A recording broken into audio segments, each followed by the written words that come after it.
Chaque jour, Charles et Carole vous présentent la leçon de l'école du sabbat.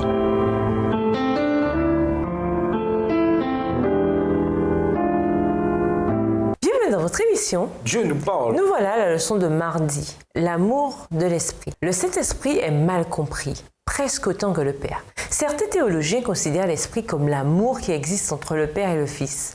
En d'autres termes, l'esprit ne serait que l'affection que se portent le Père et le Fils. Cela signifie qu'il est réduit à une relation entre deux membres de la divinité et qu'il n'en est pas membre lui-même. Mais la Bible prouve son statut de personne.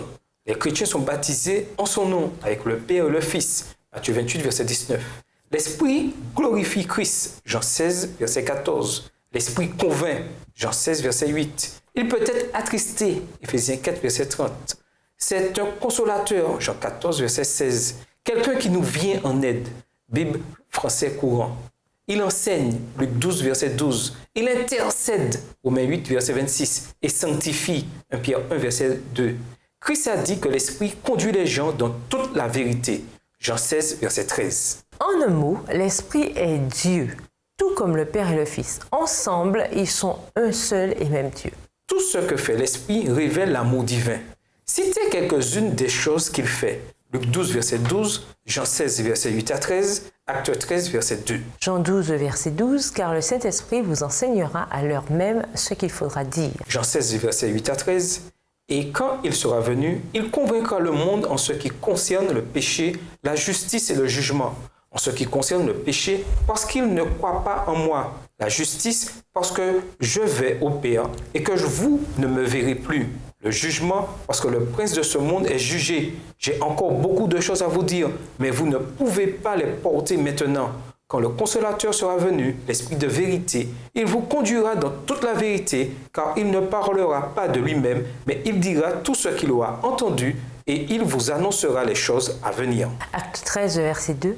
Pendant qu'ils servaient le Seigneur dans leur ministère et qu'ils jeûnaient, le Saint-Esprit dit « Mettez-moi à part Barnabas et Saul pour l'œuvre à laquelle je les ai appelés. » La plus grande preuve que le Saint-Esprit est Dieu, c'est l'incarnation de Christ. Jésus est né du Saint-Esprit, Matthieu 1, verset 20.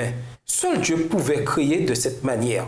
Le Saint-Esprit est capable d'accomplir deux miracles opposés pour Christ. D'abord, il a placé le Christ omniprésent dans le ventre de Marie.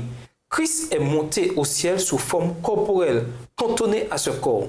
Deuxièmement, l'Esprit prend Christ limité par son humanité et, lors d'un autre miracle inexplicable, il le rend présent aux chrétiens du monde entier. Ainsi, le Saint-Esprit avec le Père et le Fils agit en notre faveur. La divinité fut émue de pitié pour la race et le Père, le Fils et le Saint-Esprit se consacrèrent à la préparation du plan de la rédemption. Le Père, le Fils et le Saint-Esprit nous aiment de la même manière et ils sont à l'œuvre pour nous sauver et nous faire entrer dans le royaume éternel de Dieu. Comment, dans ce cas, pouvons-nous négliger un si grand salut? Quelle mesure de réconfort peut-on tirer du fait que le Père, le Fils et le Saint-Esprit soient tous à l'œuvre en vue de notre bien éternel? Et nous vous laissons avec cette question.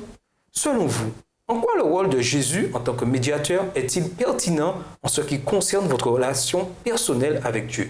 Au revoir. Et à demain si Dieu veut. Dieu nous parle. Chaque jour, Charles et Carole vous présentent la leçon de l'école du sabbat.